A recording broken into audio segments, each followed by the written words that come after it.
बहू का लौटा बचपन। रश्मि की सास उससे बहुत काम कराती थी और वो इस बात से बहुत परेशान हो गई थी। एक दिन सास कहती है, बहू, रसोई का काम खत्म हो जाए तो मेरे कमरे में आ जाना, कमरे की सफाई करनी है। ये कहकर सास वहाँ से चली जाती है। ये सासू माँ भी ना एक के बाद एक काम देती ही जाती है, जैसे कि मैं कोई बोतल से निकली हुई जिन हूँ। रश्मि अपनी सास के कमरे में जाती है और स्टूल पर चढ़कर अलमारी से सामान निकाल रही होती है।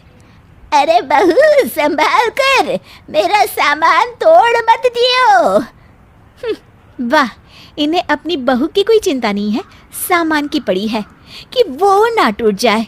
अब तो इनका सामान तोड़ना ही पड़ेगा। रश्मि सामान हाथ में पकड़ लेती है और नाटक करने लगती है। सास ये देखकर घबरा जाती है। अरे बहू, मेरा सामान बचाकर कहीं गिर न जाए। हाँ हाँ मम्मी जी, नहीं गिराऊंगी आपका सामान। रश्मि का सच में बैलेंस बिगड़ जाता है। अरे मेरा तो सच में बैलेंस बिगड़ रहा है। रश्मि स्टूल से नीचे गिर जाती है और उसका सर बेड से लग जाता है। रश्मि के सर में दर्द हो रहा होता है। वो बेहोश नहीं हुई होती है, लेकिन वो आंखें मूंद कर पड़ी रहती है। ये देखकर उसकी सास घबरा जाती है। अरे बहू, ठीक तो है ना? तू बोलती क्यों नहीं बहू? ये अच्छा मौका है, बेहोशी का नाटक कर लेती हूँ, काम से तो बच जाऊंगी। सास रश्मि को बेड पर लेटा देती है और अपने बेटे सूरज और डॉक्टर को फ़ोन करती है। वे दोनों कुछ ही देर में घर आ जाते हैं। सर पर चोट आने की वजह से ये बेहोश हो गई है। मैं कुछ दवाइयाँ लिख कर देता हूँ, ये मंगा लीजिएगा।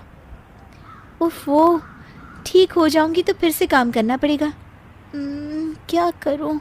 अरे हाँ, ऐसी तरकीब निकाली है जिससे काम भी नहीं करना पड़ेगा और मेरी प्यारी सासू माँ को भी सबक सिखाने का मौका मिल जाएगा।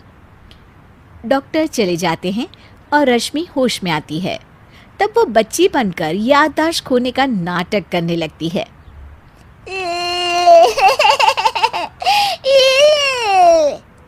अरे बेटा, ये बच्चे के रोने की आवाज़ कहाँ से आ रही है?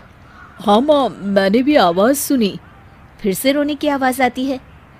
अरे, ये तो मेरे कमरे से आ रही है। वो दोनों कमरे में आते हैं तो रश्मि रो रही होती है और बच्चों की तरह हरकतें कर रही होती है।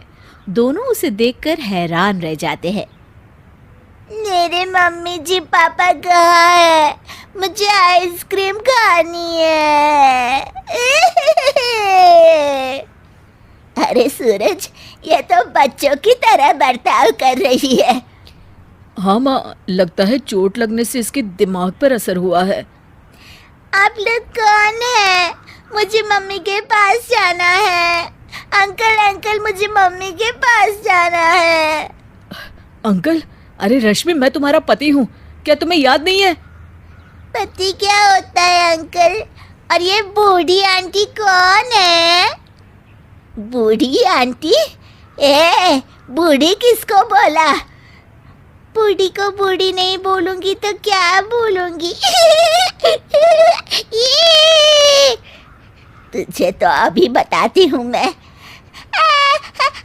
बूढ़ी आंटी, गंदी बूढ़ी आंटी, गंदी बूढ़ी आंटी। मैं कल ही डॉक्टर के पास लेकर जाता हूँ रश्मि को।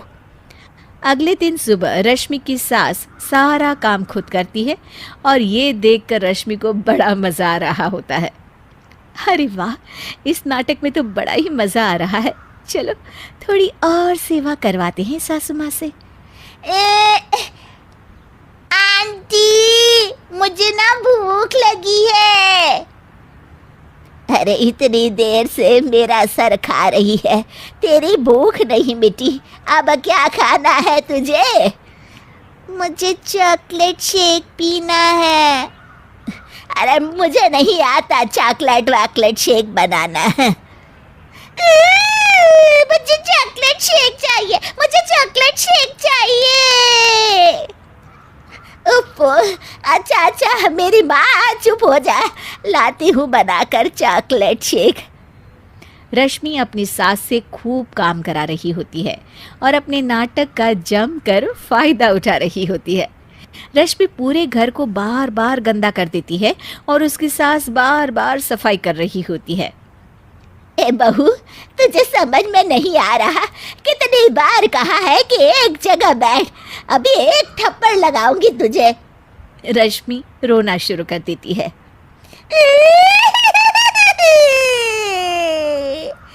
अरे अच्छा बाबा, माफ कर दे, मत रो। तुझे जो करना है कर, पर रो मत मेरी माँ। रश्मि अपनी सास की नाक में दम कर देती है। कुछ देर बाद सूरज फिर से डॉक्टर को लेकर आते हैं और डॉक्टर पूरी तरह रश्मि की जांच करता है।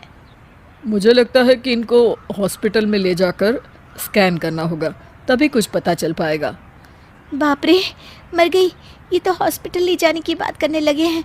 नहीं नहीं, मुझे हॉस्पिटल नहीं जाना। नहीं नहीं, मुझे हॉस्पिटल नहीं जाना डॉक्टर अंकल, गंदे अंकल, मुझे नहीं जाना। डॉक्टर तभी एक इंजेक्शन निकालते हैं और रश्मि को लगाने जा रहे होते हैं। नहीं नहीं, मुझे इंजेक्शन मत लगाइए डॉक्टर, मुझे इंजेक्शन से बहुत डर लगता है। मैं तो नाटक कर रही थी, मैं बिल्कुल ठीक हूँ।